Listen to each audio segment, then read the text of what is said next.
بسم الله الرحمن الرحيم السلام عليكم ورحمة الله وبركاته دمان باخيارتا هودا نغلا سocotay ku soo dhawaada dhageystayaal warbixinaan uga hadlayna wararkii u dambeeyay xiisadda Itoobiya iyo Soomaaliya iyo wararkii u dambeeyay ee ku aadan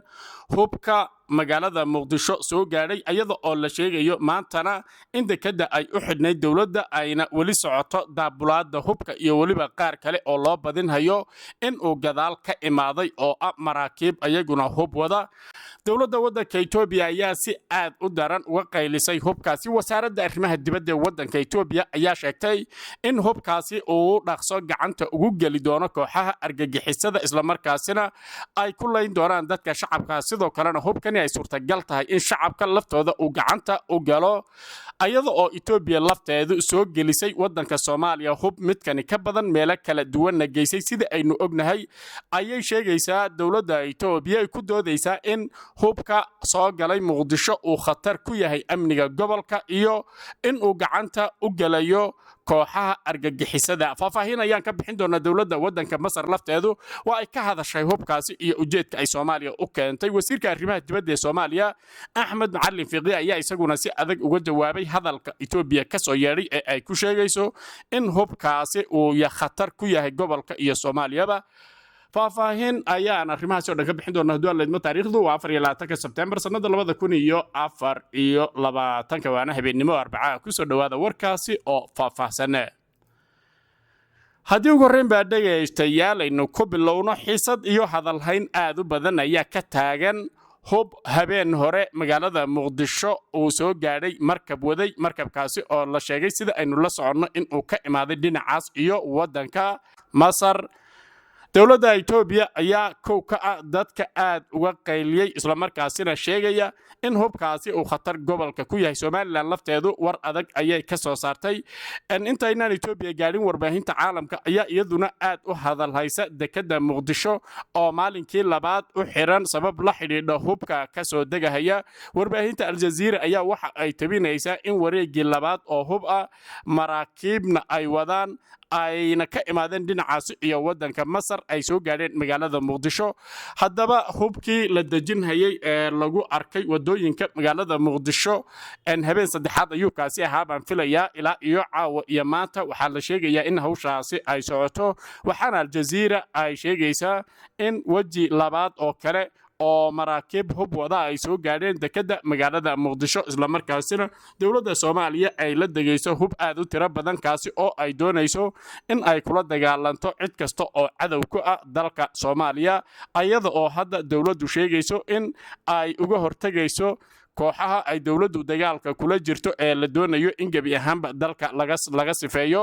dhinaca kale dawladda waddanka Masar ayaa iyaduna hubkaasi ka hadashay wasaaradda arrimaha dibadda ee waddanka Masar ayaa xaqiijisay keenista hubka iyada oo sheegtay in shixnadan looga dan leeyahay in lagu taageero dadaalada dawladda Soomaaliya oo lagu xoojinayo ammaanka la dagaalanka argagixisada iyo sidoo kale ilaalinta madax bannaanida ee Soomaaliya wasaaradda ayaa waxa ay adkaysay in Masar ay ka go'an tahay in Soomaaliya ay ka caawiso sidii ay u dhisi lahayd dawladeeda iyo waliba awood ciidan oo ku filan waddanka Soomaaliya ayna mar walba hil iyo hoo la garab taagan tahay Soomaaliya intaas haddaan ku dhaafno dawladda Itoobiya waa ay ka qaylisay hubka ka imaaday waddanka Masar ee Soomaaliya soo gaadhay waxaadna moodaa in ay iyadu nadiif ka tahay in Soomaaliya hub la soo geliyo haddii Itoobiya oo ay dawladdu sheegtay in ay hub soo gelisay ilaa iyo dhowr maamul goboleed oo makhraati aynu ka wadanahay oo waliba hubka Itoobiya ay soo gelisay oo shacab gacmaha u galay qaar ka mid ah sida midkii lagu boobay magaalada Caabudwaaq iyo agagaarkeeda kii u tagay dhinacaas iyo Puntland koonfur galbeedna dawladda ayaa sheegtay in ay ayadana Itoobiya hub soo gelisay hubabkaasi badan ayaa waqtiyo kala duwan oo wada dhow bilihii u dambeeyay Itoobiya ay soo gelisay Soomaaliya waxaana ay hadda u qayla dhalaamin haysa caalamka oo leedahay wadankii oo khatari ka jirto ayaa hub la soo geliyay barayno akhrino warka Itoobiya ee ku aadan hubkaasi iyo sida ay uga hadashay wasiirka arrimaha dibadda ee Itoobiya ayaa ka digay in hubka la geeyay Soomaaliya uu uga sii dari karo colaadda loona weecin karo argagixisada sida ay maanta ku warantay wakaaladda wararka ee Itoobiya waxaana uu warku ka imaaday wasiirka arrimaha dibadda ee waddanka Itoobiya hadalkiisa ayaana yimid maalin kadib markii markab laga leeyahay waddanka Masar uu hub culus ka soo dejiyay magaalada Muqdisho taasi oo ahayd shixnadii labaad oo hub ah muddo bil gudaheeda kadib heshiis amni oo ay wada saxiixdeen dalalka Masar iyo Soomaaliya bishii aynu soo dhaafnay ee Agosto wasiirka arrimaha dibadda ee Itoobiya Taye Asqalaysiye ayaa waxa uu sheegay in uu ka walaacsan yahay in saadka rasaasta ay bixin hayaan wadamada qaarkood ay khatar xoogan ku yihiin gobolka oo dhan iyo Soomaaliya xogaga shisheeye ee hubaynaya Soomaaliya waxay khatar gelin hayaan amniga gobolka waxa Soomaaliya ka jirta dawlad jilicsan taasi oo aan lagu aamini karin in hub loo gacan geliyo waxaana hubkaasi uu khatar ku yahay nabadii Soomaaliya ee laga soo shaqeynayay wadamadii gobolka iyo guud ahaanba caalamka waxaana hubkaasi uu gacanta u gali karaa ayna u badan tahay inuu dhaqso ugu galayo kooxaha argagixisada ah sidaas darteed lama aqbali karo hubkan ku soo qulqulahaya Soomaaliya ee laga keenayo wadamo doonaya in ay dhibaato ka horiyaan gobolka beesha caalamka mas'uuliyad ayaa ka saaran badqabka dadyowga kala duwan waana in laga hortaga wax kasta oo khatartiisa wata wasiirka arrimaha dibadda ee Itoobiya waxa uu sheegay sida aan idinkula wadaagnayba in aan Soomaaliya hadda lagu aamini karin hubka culculus oo ay ka jirto dawlad jilicsan oo garbaha la hayo sidaas darteedna aan la aqbali karin in dad dan leh ama wadamo dan leh oo ayagu colaad hurin haya ay Soomaaliya hub soo geliyaan intaasi kadib waxa isaguna arintaasi si adag uga jawaabay wasiirka arrimaha dibadda ee dawladda federaalka Soomaaliya Axmed Macalin